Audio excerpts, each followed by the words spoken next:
Welcome, everyone, for webinar 3 in this series. I'm hoping there's lots of you who've been here for some of the others, but I do just want to remind you that this is an opportunity for you to both hear some of the experiences of people who've been working on trauma-informed practice and also to ask questions. And there's a little Q&A box down in the right-hand corner where you can type in any questions or comments as we're going along. And as you can see from the agenda here, we will stop twice to take your questions and comments and talk amongst ourselves as well as the panel and presenters. And there's a lot of us today. You can see on the left-hand side, there's 5 presenters from a whole range of services across Nova Scotia, and one from Toronto from the Jean Tweed Centre. Dr. Bruce Dees, Dr. Norma Jean Prophet, Patrick Daigle, Daniel Abar, and Nancy Bradley. And we're really excited to hear of their experiences today. On the right-hand side, you'll see the same old, 3 people who've been on all the webinars who are kind of leading the process of this work in Nova Scotia: Dale Grushi, Holly Murphy, and myself.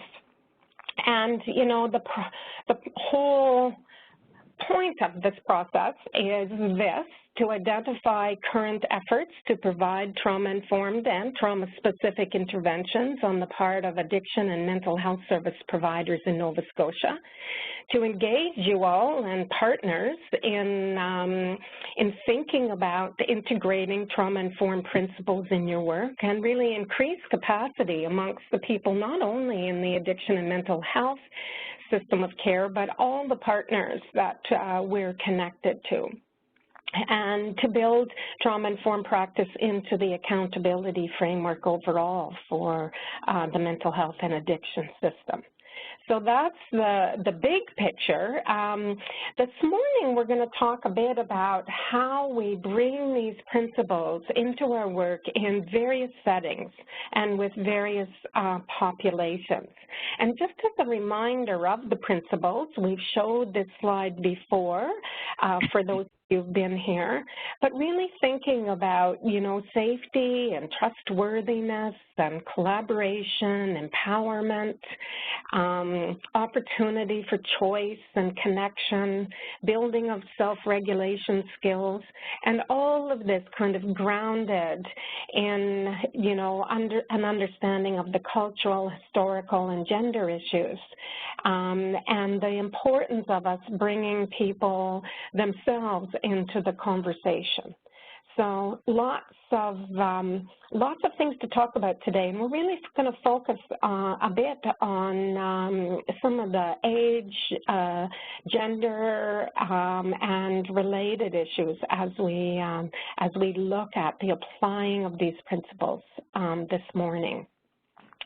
Another kind of reminder slide that when we're talking about trauma-informed practice, we're not only talking about how we do this work in our interactions with our clients, but actually how we transform our service cultures and how we work across agencies and across sectors, as well as influencing social conditions more broadly. And you'll hear this morning from different people who are working and speaking to their work at these different levels.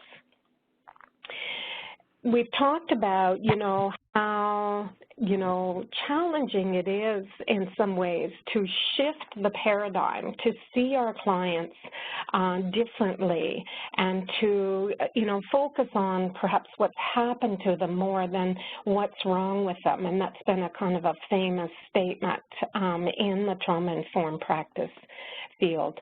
Lots about, you know, bringing that lens and to seeing within, for instance, these different girls here, the various differences even amongst them in terms of what their experiences and resiliency may be. So a really closer look through that lens this morning. There's lots of stuff from elsewhere where people are beginning to develop manuals and think through practice in working with different populations. On this slide, you know, with boys and with girls. And you'll hear lots more this morning of the experience of folks from Nova Scotia in this work. Within subgroups, you know, like girls and boys and men and women, there are, of course, lots of different experiences and subgroups. And, you know, there's not a lot written on different subgroups and applying trauma-informed practice with all of them. Here's one example from a book I edited for CAMH, where, you know, some thought was put into how the nature of trauma may be different for children and youth with developmental disabilities.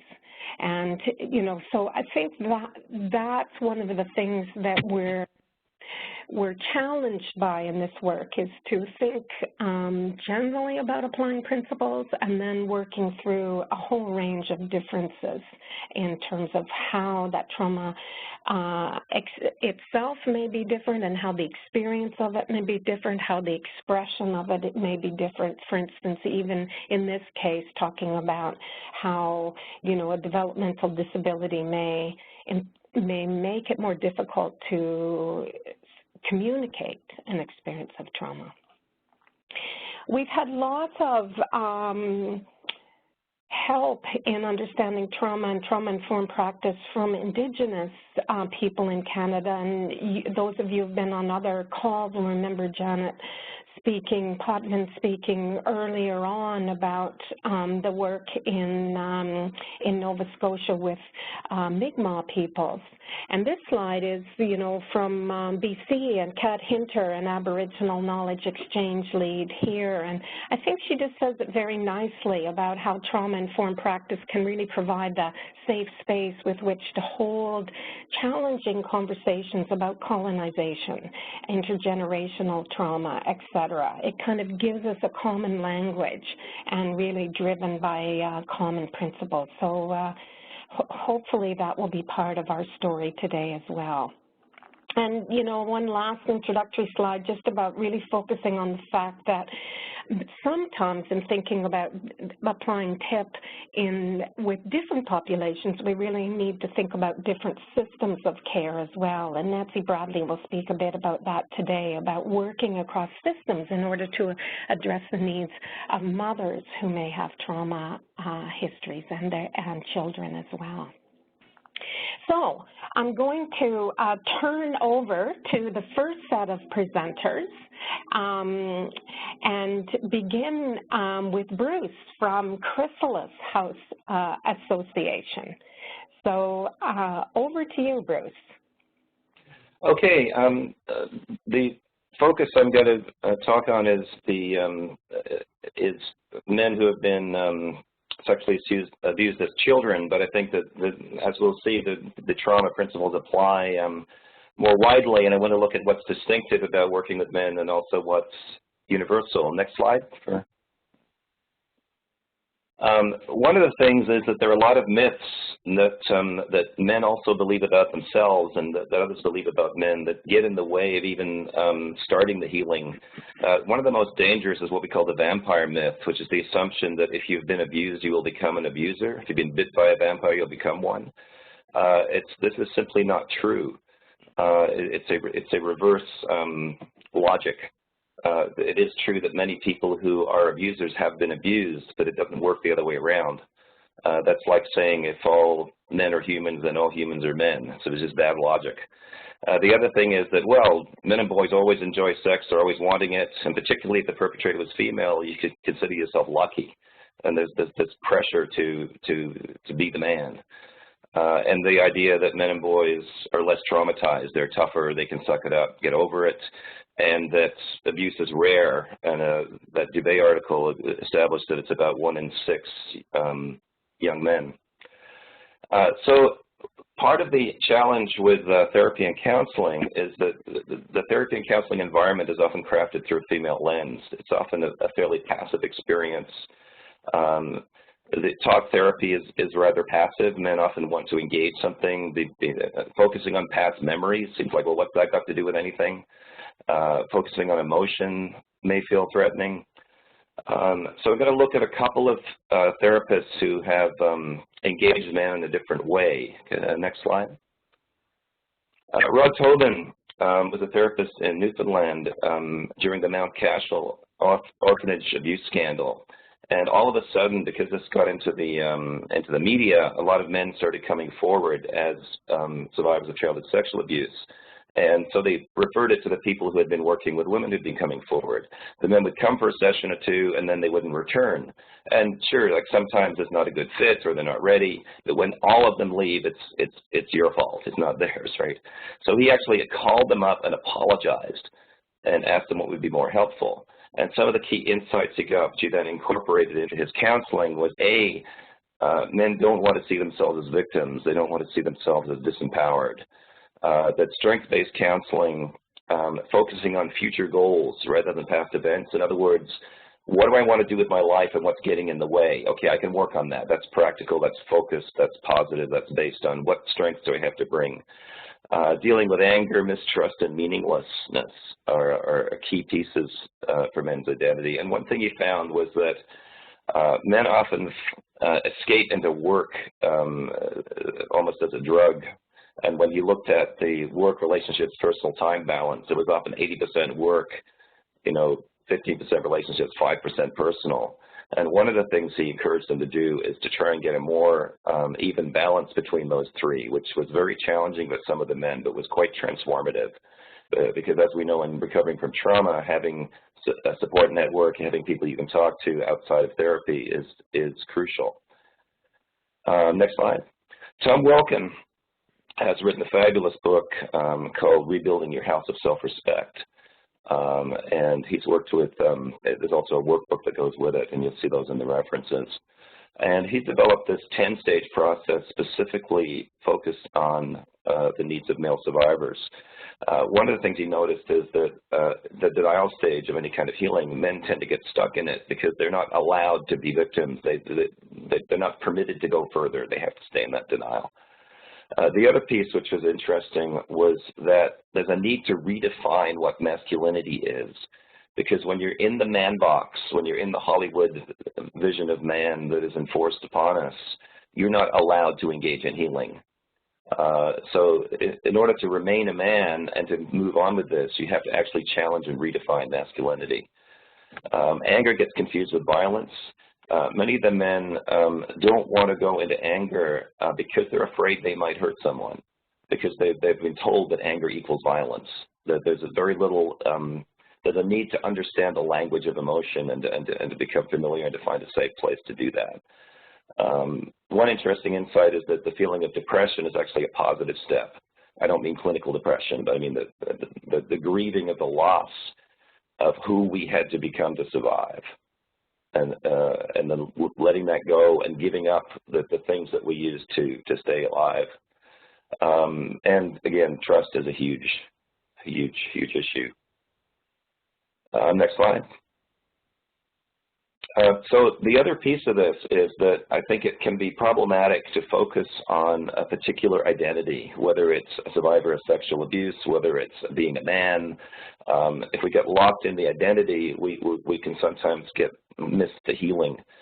Vital Cycles is a really interesting group down in New Hampshire, and creates support groups for survivors of trauma, and they don't distinguish. They use some really interesting insights from positive psychology and new insights into neuroplasticity, and they create the processes and the texts that relate to that. For example, there's a toolkit you can download off the website. When they wrote it, almost each paragraph starts with something positive, presents a challenge, ends with something positive. So having even their way of writing is trauma-informed. How do you help somebody who's traumatized read something challenging by framing it in the positive in every single paragraph you write? I think that's brilliant. So for instance, a group might include sexual assault survivors, military veterans, tornado survivors, friends of those who died by suicide. What happens in those groups is people get beyond the story of what happened to them and start noticing the commonality of healing from trauma. So I think that the message is that, yes, as men or as any particular subgroup, we do have a unique experience. But I think that you can't lose the connection with the universal experience of healing. I think that's part of the power of moving forward. Next slide. This one and the next are just, if you download this, you'll have some references and resources. And next slide. There's some really powerful pieces on the web for looking at men's issues around surviving sexual abuse and the Vital Cycles link. So that's just a really quick overview of some of the challenges and possibilities of working with men and understanding how they deal with trauma.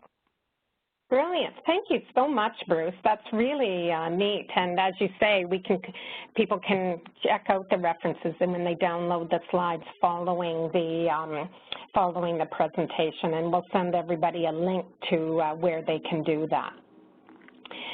So Norma Jean from Women's Services in Mental Health and Addiction in Yarmouth, over to you to speak a bit to women's issues. Thank you, Nancy. I wanted to mention first, because I'm not sure that everyone on the webinar would know, but the enhanced services for women positions exist in most district health authorities in Nova Scotia, and they were established over 10 years ago to attend to the specific needs of women struggling with substance use. And as we now know, women often struggle with substance use and mental health issues at the same time.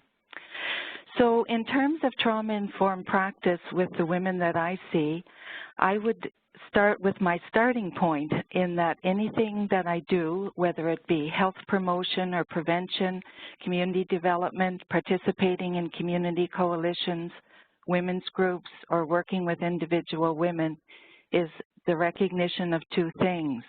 One, the reality that women's experiences of violence and trauma often precede their substance use and/or mental health issues.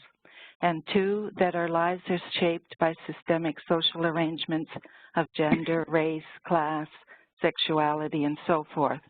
So given that, I pay very close attention to what women tell me about the overt and the subtle manifestations of oppression that they experience in their lives. And I try to understand the links that they themselves make between violence, trauma, and forms of structural violence like racism, income distribution, and violence against women. So I wanted to mention today a few of the things that I do in my individual work with women, specifically around building trust and safety and providing information and education. My entire social work career, I have always practiced from a feminist and structural social work perspective or perspectives. So what I'm doing is not new. However, since I've been doing a lot of reading about trauma-informed practice, I've become even more conscious about my intentions in what I do and how I practice, and I take greater care to notice how what I do makes a difference to women in terms of the principles of trauma-informed practice. In other words, my practices have taken on added significance, and I use them more consciously as ways of engaging women and building a respectful relationship. So being conscious of these intentions behind what I'm doing also means that I remain mindful of the power differential between me and the women I see by virtue of my position as a professional working in a bureaucratic system and also other aspects of my privilege. And although I can't eliminate that power differential, I can work with women to take care of it and be attentive to it by being transparent and clear. So the practices that I note on this slide could be considered small or unimportant things that may pass unperceived by myself or the women I see. But for example, when women come into my office, I invite them to choose where to sit. I explain that the door is unlocked, but no one will come in, that she can get out if she needs to, but we might need to in case of a fire alarm, and I explain all of that. I also talk about the process of working together. What does that mean? How it might unfold?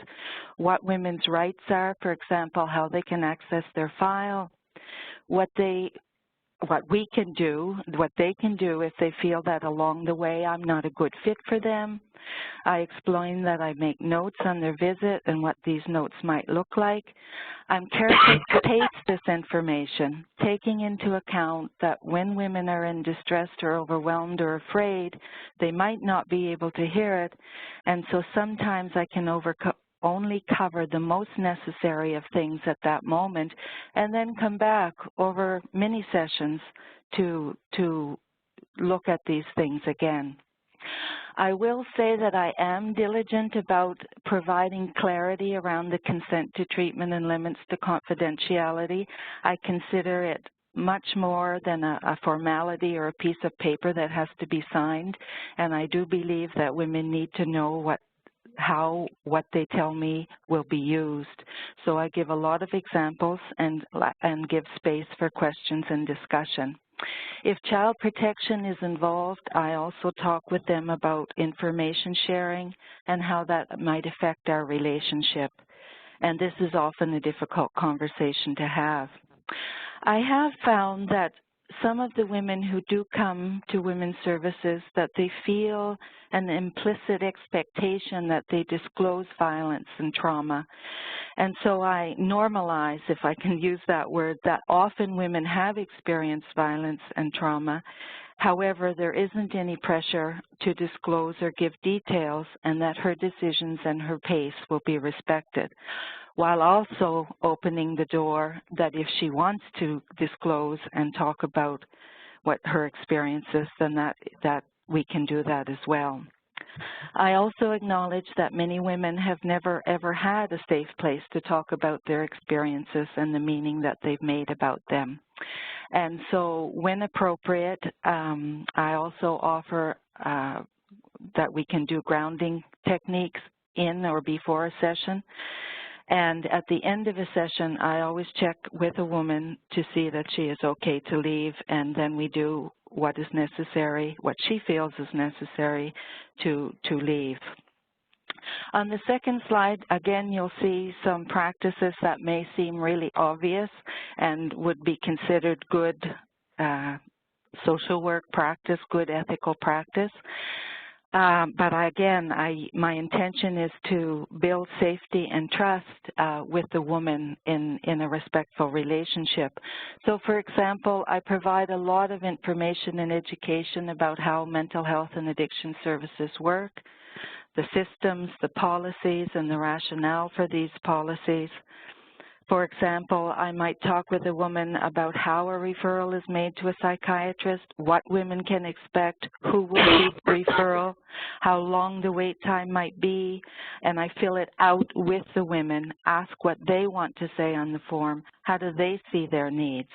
So I encourage a lot of questions and open discussion, and discuss their critiques of the service system as well, and take those very seriously.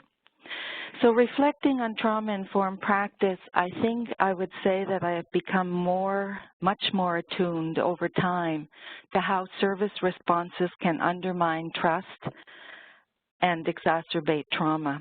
For example, if women talk about how they were poorly treated by a service, I support their self-advocacy to redress such issues, and I also accompany them if they wish. I have noticed that sometimes women who do exercise their rights as clients are characterized as demanding or too picky and given the message that they just expect too much, when really their expectations as consumers or clients of health systems are just. So I work with women on these issues as well, and sometimes women do see them as trauma adaptations. So finally, I assume that often I don't know what would be helpful to women in the context of their goals, and thus I ask a lot of open-ended questions from a place of wanting to know. I always offer alternatives and choices. So for example, I might say, you know, we will soon be offering a group on mindfulness for anxiety and depression. Would you like me to tell you more about it? So women have time to consider and make an informed decision for themselves. So those are a few of the things that I do in terms of building safety and trust and providing information and education for the women that I work with. Thanks so much, Norma Jean. That is really interesting how, you know, the small things that we do can be thought through, you know, with a trauma lens, and large things too. I guess they're both small and large, so thanks. Now we're going to turn to Patrick Daigle, who's a clinical therapist in the Capital Health District. Hey there. Yes, I'm going to be speaking about what I do in my practice, but also in relationship to specific communities around the lesbian, gay, bisexual, and transgender communities.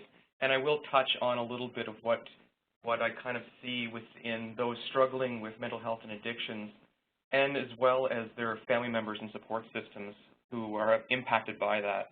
And I'm going to try to do that in the next 5 minutes and 30 seconds. So I think that when we kind of look at those questioning around what's happened and really getting to explore that, I also need to remind myself that a lot of my clients who are coming in the door is somebody who is struggling with coming out of the closet as gay, bisexual, lesbian, or transgender. Many of them are already in their head saying, what's wrong with me? So being able to kind of understand that perspective may be coming in the door. So when I become aware of that, then I can try to really outward look at my whole agency. So starting off, I think I need to say that anybody can have trauma, and I think that's kind of, whether we think it's trauma or not, we need to be mindful of that, and we need to be understanding that we're not going to label this person. We're going to be able to treat this person, and we may never know that trauma exists. I'm going to get you to flip to the next slide if I could. And as I already said, really the topics or the specialties that I have come from substance abuse, affected others, so people who are impacted by that, and mental health. And then the transgender, and what I mean by that are people who are coming out as transgender and looking to transition and needing the assessments, and the lesbian, gay, bisexual, and intersex community. And next slide. When I talk about opening up the perspective on things, I need to look at the whole agency and be the advocate in that, the voice, to be the part of the voice in that process, from a systems perspective. So before that person even enters into my office, what was their experience with intake? What was their experiences when first walking into the office space? Was there inclusive information for them? Did they see themselves represented in the office? What was the receptionist perceptions? Was there open-ended or closed-ended questions? If they're a transgender person, what pronouns were being used? All of these little things that could, very much trigger that trauma or re-traumatize this person. So making sure that we've set up a process that not only may, if we have a legal system with healthcare records, a legal name you put on it for a transgender individual, but a preferred name in bold and brackets also can go on that file, and kind of working through all the little things, even before the client comes to the door, if that information is known. Having conversations with that person in the office if it's unknown. Another part, and I'm very pleased to see within Capital Health that an initiative has taken to turn all of our single-stall washrooms into gender-neutral washrooms with signage, and that has happened within our offices here as well. So making sure that they're safe places, so that not only people who may be struggling with their gender identity or their sexual orientation, but other people as well struggling with anxiety or depression or other things that may make it more difficult to be placed into those kind of different environments. What does my office space look like? Well, if a person's walking in my door, probably the first thing they're going to notice on my door is a symbol that this is a welcoming environment to the rainbow community. And I don't rely on a symbol just in the waiting room or in my or in my larger office space, because there is one on our main door as well. I want them to know that I, and an individual, is somebody who is at least informed and aware of it, and also somebody who can provide resources if needed. So in our group rooms, the same thing applies. We make sure that there's inclusive, whether it's pictures or whether it's the care of the environment, that it's incorporated into our group guidelines and that are discussed before every group. For my clinical treatment, and when I am sitting with somebody, I want to make sure that they are aware that I am an individual that does adhere to this, that I point out that you know, if this is something that is important to them, it is on the back of my card on the door. It does have more resources, and I'm always open to that. I make sure I'm not using language such as your wife or your husband, but more of your partner. The empathy, I believe, is a huge part of the trust-building process. With empathy, this takes time, and it's also the foundation of where I'm going to be able to build that professional relationship, as well as, like Norma Jean said, really the importance of that exploration around that questioning. I want to gather as much information from this person and really explore what's going on with them. So in order to do that, I'm going to use as many open-ended questions as possible, and provide myself continuing education, because I don't call myself an expert, and I never will. But my clients, they are the experts of their own story, so I want them to be able to explore that. By using that, for me, by using that MI approach, it really helps. So really exploring that ambivalence that somebody may have. Two of the things that I really rely on in my own community to continue with kind of my education around this has been the youth project, which I try to be heavily involved with. I'm the current chair of the board. It keeps me pretty informed.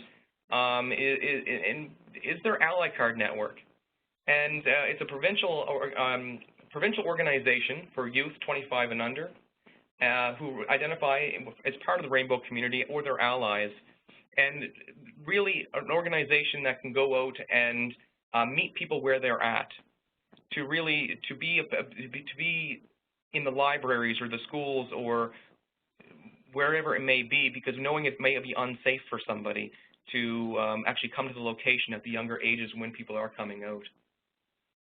This is the card that I have on my door. The second one is Pride Health, a directory for health and wellness providers. This is a Capital Health and IWK initiative with a very small but mighty team who also is categorizing safe spaces and safe places that people can go in order to kind of identify these people on a database. So I did include the links there for that. I think I had about an hour's worth of more notes I could say here, but I am going to leave it there, and I might be able to address those in some questions. Thanks a lot, Patrick. It is pretty challenging to try and just pick up an aspect of what you're doing and convey it. I really squished people into a pretty small space, so I really appreciate everybody rising to that challenge. So let's stop for a couple of questions or comments, and I don't see a lot of questions being typed in so far in the chat, in the Q&A area, but perhaps some of the other panelists have reflections or questions to each other.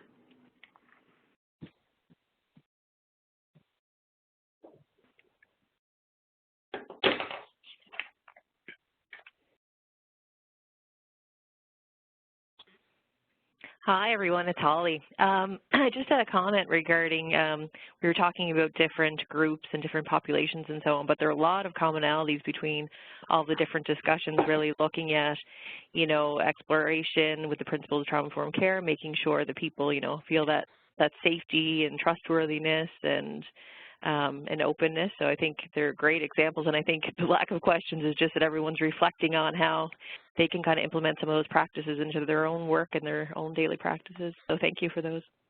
It's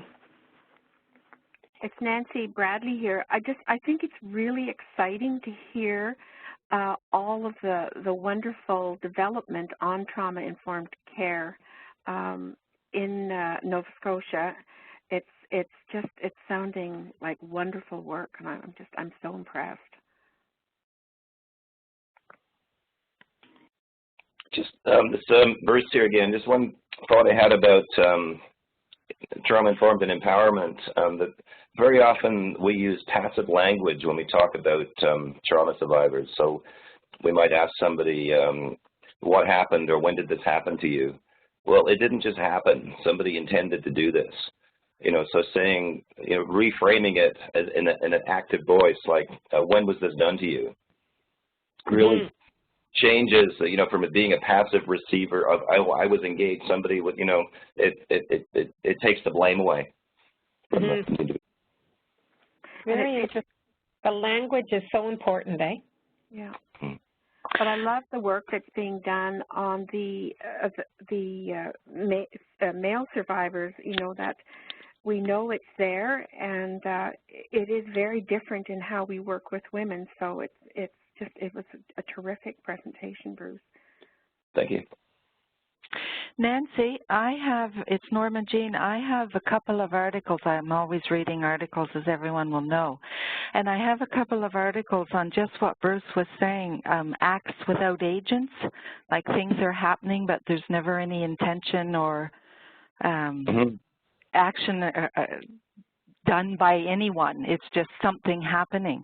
So if people were interested, I could send you those references. There's another one by Linda Coates on how we talk about violence done to someone. And it's really, really terrific. So if people were interested, I could send them to you. And I think that'd be great. And I'll just pop them on a slide at the end before I mount the slides, and so people can access it when they download it. It's a great idea, Norma. Thank you. Okay. So let's see the second set of presenters here. Daniel and Nancy are going to talk a bit more about the work with children and the work with mothers and children. So we'll turn it over to you, Daniel. Well, thanks very much. So firstly, I'll just tell you who we are, Chisholm Services. We're an 8-bed facility in Halifax, and we serve children who are the ages 6 to 12.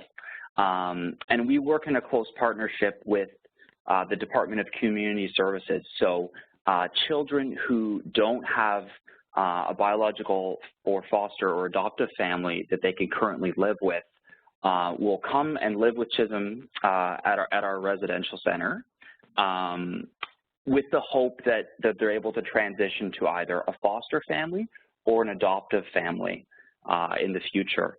And what makes, I think, this a nice presentation is I'll talk a bit about how we implemented trauma-informed practices because the children who had to be removed from their homes in the past had very likely and often experienced trauma as part of their development, and that's something I'd like to speak to. So basically what we've looked at doing is designing the programming that happens in the house to try and meet the individual needs of the children. So really what this means is one-size-fits-all approach doesn't work because the stories and the experiences that the children had were very unique and may have occurred at very different developmental times. So an example being if someone had experienced severe trauma or neglect when they were under the age of 3, that could have a very different impact than when they received that at maybe 7 or 8 years old, when they had had more time to sort of pass those key developmental milestones. One part of the implementation was to take the nonviolent crisis intervention training There's actually a trauma-informed model to that, and we have an in-house trainer. So that's something all the staff have received, and it really follows a model of doing the least intrusive reaction to children's behavioral experiences. So basically, our children will have behavioral outbursts and can have some really challenging times regulating their mood and their emotions. And this approach is working to sort of keep staff safe and to keep children as safe as possible. So it's something I do highly recommend people looking into. Similar to what Bruce was saying, you know, we really try and focus on resiliency and a positive language for each of the children. So children who are in care with the Department of Community Service sometimes come with a long storied history of their past experiences and challenges that they have. So we really try and understand that from a trauma lens and, you know, look at the amount of resiliency that they're having and the number of things that they're doing well versus the things that have happened to them in the past. So identifying the trauma narrative really speaks to each child has had their own individual experiences in the past, and we really try and look at how is that coming out and impacting their day-to-day life, and how can we as a staff sort of work to try and keep them safe. You know, an example would be a child who has a really difficult time settling into bed at night, and that might be expressed by a lot of aggression or anger towards staff at night. Trying to understand that and then build a routine that helps them settle and help them sort of cope with those difficult emotions. One thing the children and our staff kind of work really hard together to do is to understand triggers. You know, what are the things that are setting off or memories of those past really harsh experiences?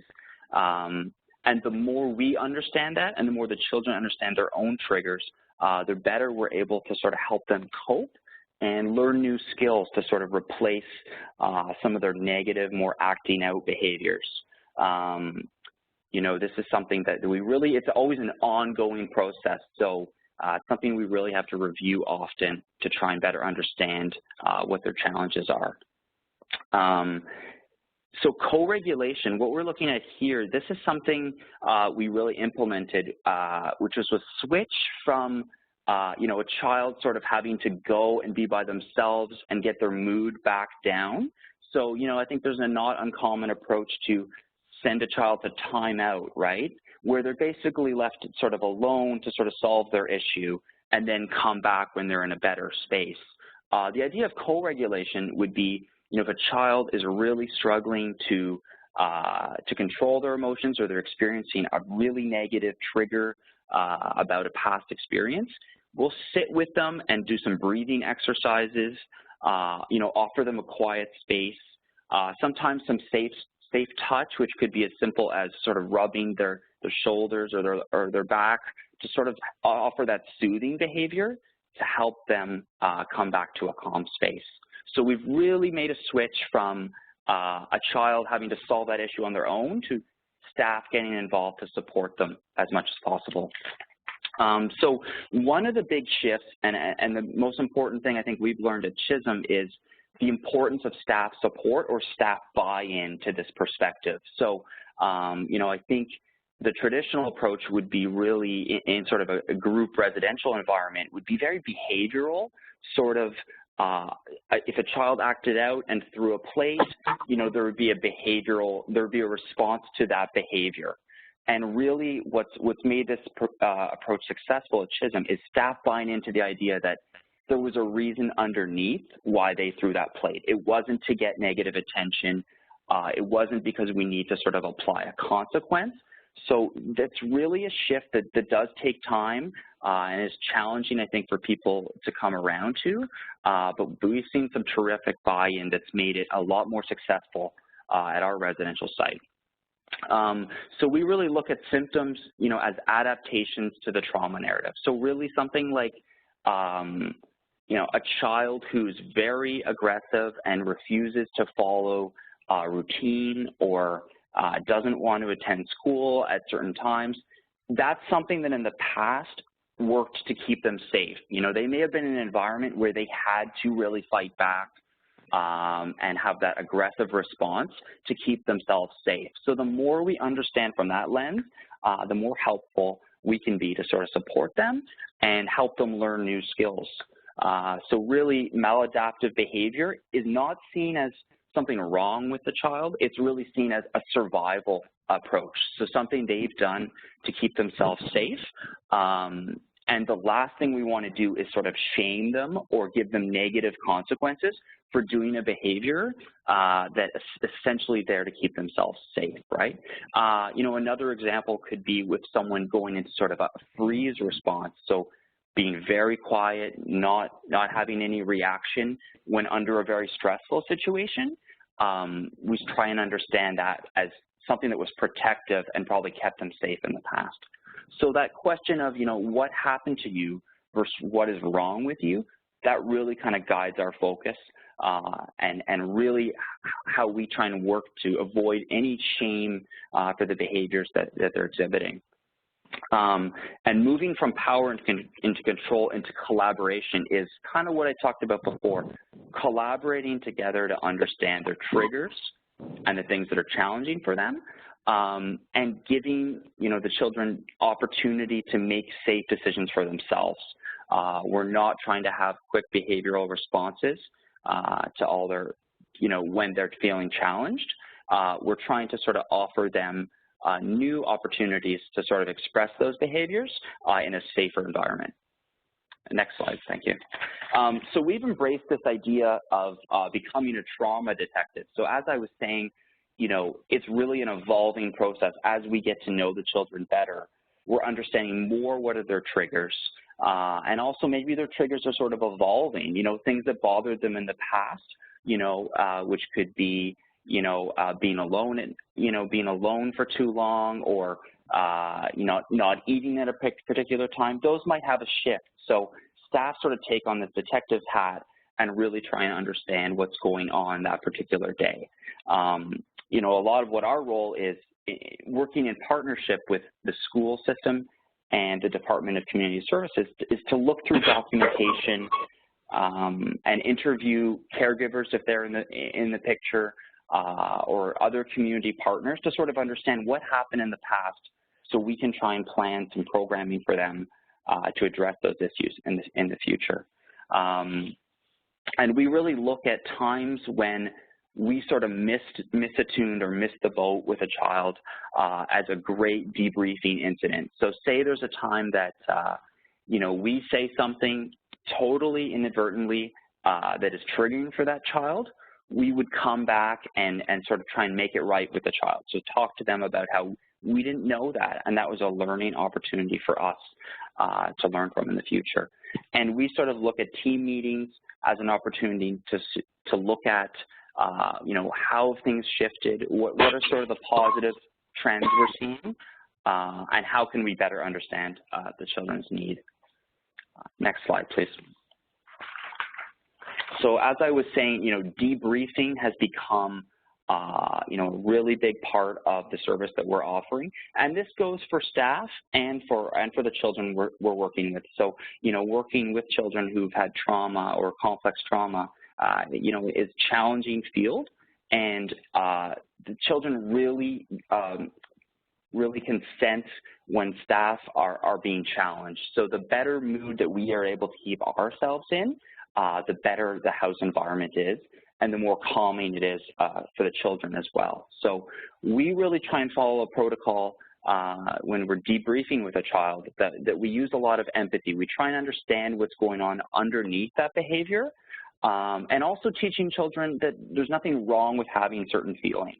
You know, that's something they might have experienced a lot of shame or anger about in the past, and we really try and make that, you know, a safe experience for them.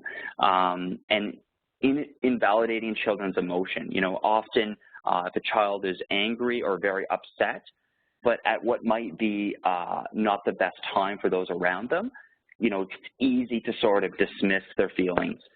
We work hard to sort of validate the emotions and see what we can do to sort of help them cope with that. criticizing and blaming, I think that's something that it's easy to fall into at times, and it's something we work really hard at avoiding, because these children who've experienced trauma carry around a lot of shame naturally. So we work hard to prevent that from occurring. And when I talk about repairing the rupture here, what I really mean is, you know, sometimes we miss the boat and don't provide the best intervention for what the child needed at that moment, or sometimes the child's not able to express to us what they need. So we always try and bring it back in a conversation at another time with the child to sort of help us understand what happened for them in that moment and how we can work with them to make it an easier process for them in the future. Great. Thanks so much, Thank Daniel. You. We'll move on to you, Nancy, from the Jean Tweed Center in Toronto. Okay. Hello, everyone. That was, to me, Daniel, that was just an excellent presentation, and I think it's something that we can take forward right to the adults, watching your principals. Anyhow, the Jean Tweed Center, over the years, has developed a wide range of services, starting with support and stabilization and a day residential program. But I think the wraparound services are the thing that really supports our women going through the center. So that's the family program, continuing care, a trauma program, individual counseling. We also have supportive housing. We have a telemedicine staff member. But the thing that I think is the point of this conversation is we have a child care center. And so we worked very hard for many, many years to get a good relationship with the child welfare and to have a really highly functioning child care center where we have visitations. The child welfare brings the child who is in care to visit with the mother to begin that process of reintegration of the family. So I thought I might just work backwards now to say that that was our goal and how we got there. So I think, you know, substance use, as we know, can have a devastating effect on families, especially the children. And we really need to understand it from a trauma-informed perspective. And sort of being clear about understanding with women who misuse substances, there's a number of challenges for the child welfare system and the treatment system, and of course the woman herself. So, and it's key for everyone really to understand and to work from a trauma-informed framework of safety, connection, empowerment, women-centered care that validates the experiences of the women. But I think central to so much of the work that we do is understanding the broader social and cultural experiences and the issue of fear. I mean, there's fear for the woman has great fear when child welfare is involved. The service agencies also have great fear because if the woman is in treatment, it's so much about the relationship and the worry about involving child welfare and fracturing that relationship. And for child welfare, it's fear that some harm will happen to the child and that they're not doing their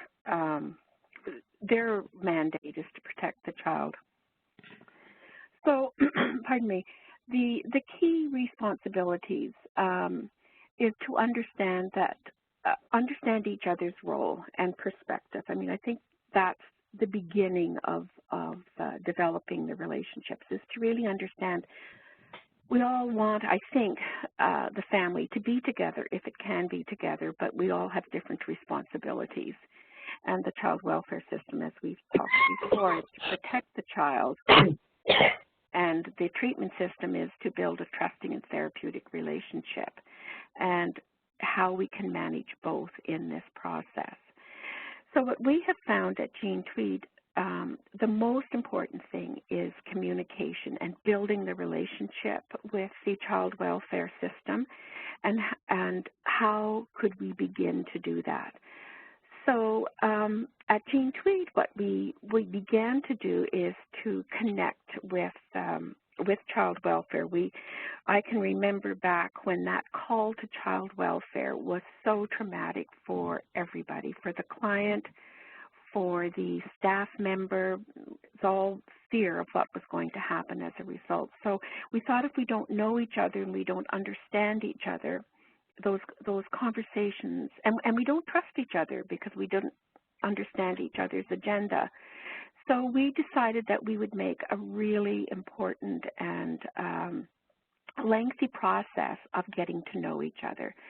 So we communicated frequently. We built trust. We did joint training.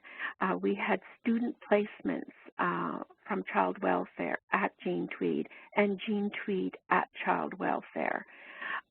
We met together constantly on behalf of the woman and the child so that everybody was on the same page as in terms of understanding what was happening for the woman understood what was happening, and it began to build trust in each other. We made a commitment to understand the issues, to work together. I mean, it was really a commitment from everybody, and it had to be a commitment from the leadership of the system or the organization, and it had to go right down to everybody that was involved in the care. We developed plans to cross-train. We did, as I said, the student placements and staff exchanges. One of the best things that we did to build the relationship is the Toronto Child Welfare hired a Jean Tweed staff member in their intake department, and she did a lot of training and interpreting and advocating for the women, and also building that bridge between the two. That was really one of the best things that we could have happened to develop and build the capacity, but it also took a commitment. It took dollars, and someone had to come up with the money to make that happen. So that's why it's really important to have the leadership commitment to this process. And then the other thing that happened as a result, we jointly, a number of systems came together to jointly develop best practice guidelines for trauma-informed care, and that has really led the way to develop a better relationship system. So some of the key issues in building a trauma-informed practice and the relationship building was to always be open and honest so that trust can be built, because there was so much mistrust between the two systems. And sometimes that's hard to do, but it's at the end that built the confidence in one another. We always include the caregiver, which is, in our case, the mother, in the process. We encouraged and supported her to make the call to child welfare when it was needed. We didn't do it without her knowledge. We always had her present. Always use a family-centered approach, as each individual situation is unique and individual. Work from an anti-oppression and strengths-based framework. And this whole series has been talking about that, so I think it's integral to all the work we do. Build trust through relationships, engagement, and responsiveness and collaboration, as much as we can possibly do in terms of communication and engagement is the underpinning of all of this. Use a determinant of health as a lens, so we need to understand what else is going on for this woman. You know, housing, is there a housing for woman and her family, and work towards that. School, corrections, all of the various systems that might be involved. the mental health system, her GP, if she has one, or the community health clinic. We need to build the same kind of relationships with all of the systems that are supporting her. And then use a harm reduction approach. I mean, we need to engage with the woman where she's at, and there was, of course, a lot of controversy around using a harm reduction approach, but we found that if we didn't do that, we couldn't engage with the woman. And of course, you know, part of that is educating. You know, if you use when the child is involved with you, here are the consequences that will happen as a result of that. So really educating her and allowing that process and that relationship to develop, we have found that has been a very successful way of working. So, and just continuing with this whole relationship building is encourage visits between organizations, develop a shared understanding of the situation. Understand that for the mother's, child welfare is extremely frightening and very anxiety-provoking. And, you know, I found it very refreshing many years ago when child welfare did a presentation, and they really talked about the power that they hold over the women in this situation, and to really remind themselves of the importance of understanding the power relationship, the power dynamic. And then include the child welfare staff along with other important support services and the caregiver to discuss the care plans and expectations. And then finally, next slide, if apprehension is required, it's so important that the communication with the caregiver is clear and focused, and that she understands the next steps. That includes a support plan, and continue to support her, because that's often, you know, the child can be apprehended, and it's so important to stay working with the mother and develop a plan and what needs to happen for her in order to be reunited with her child. Great. Thank you so much, Nancy. Really seeing in that last slide in particular, you know, that idea of trustworthiness, you know, in a place where really challenging time for when women with trauma histories and their children may very much be triggered. Eh? Yeah, it's re-traumatization. Mm-hmm. So I'm just looking at some of the questions that we have, and a few participants are asking questions regarding the panelists' experience working with immigrant and migrant populations, and also the ABC community. So does anyone have some comments regarding working with different populations? Well, it's Nancy Bradley. We do a lot of work with First Nations Aboriginal women, and one of the important things, using all the principles that have been talked about in this presentation, is the importance of having Aboriginal staff working with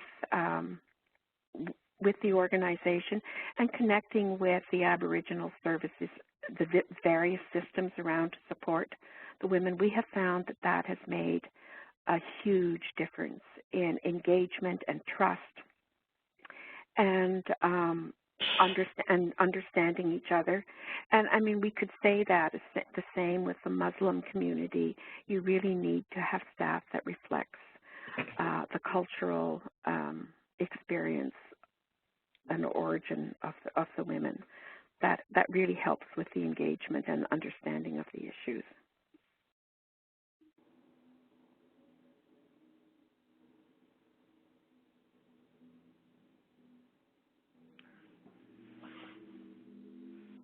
I know, Holly, it's Nancy, when I was in Australia recently, they've done a fair bit of work in thinking through the particular challenges around refugees, not just immigrant. I know that's not answering the question perfectly, but happy to include a bit of their knowledge as we pass out the slides. I think the principles really apply and really need thoughtfulness in terms of linking trauma-informed and culturally competent approaches overall, and they seem to be really, connected in lots of ways, those two, lenses on our work. It's Norma Jean here. I know that when I facilitated a group with a colleague in Fredericton for women who were immigrants to New Brunswick, a lot of those women had been victims of war. And we got a lot of material from I think it's called the Canadian Centre on Torture. I think it's that center, and we got a lot of material from the center, which really helped to provide the bigger context for what people were experiencing, and they have a very good model of empowerment for survivors of war and torture and armed conflict. So that's a good resource. Great, thank you. I see there's a question about working in a trauma-informed way with people with psychosis as well, and there has been some thinking done on that, and a chapter in the book I edited on trauma-informed practice that specifically looks at that area as well. And a really interesting one, in terms of the links between, I guess, hearing voices and trauma histories, and it's really well covered in the chapter. And I really encourage people to have a look at that. It's it's bringing trauma-informed practice and the CBT approaches that are often used with people with psychosis together, and thinking about what that means as we deliver services. And I noticed that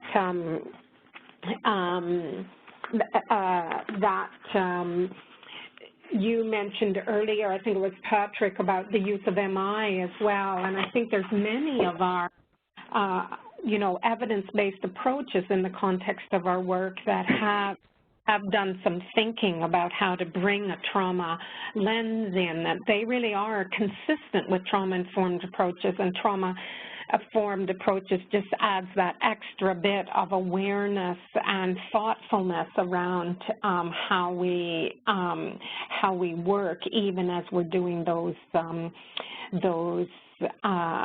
clinical practices. The chapter in the book is actually written by Maria Harmons, and who's at the Centre for Addiction and Mental Health in Toronto.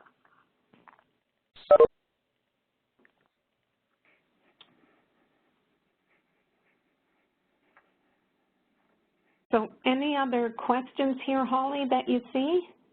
Yeah, we have another one looking at, I'm just going to pull it up here. Just scrolling through them. Sorry.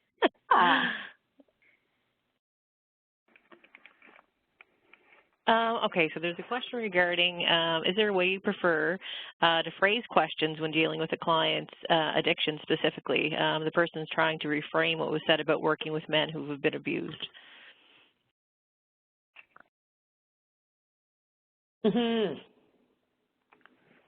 Looks like Bruce's line is muted here. I don't know whether you want to answer that, Bruce, or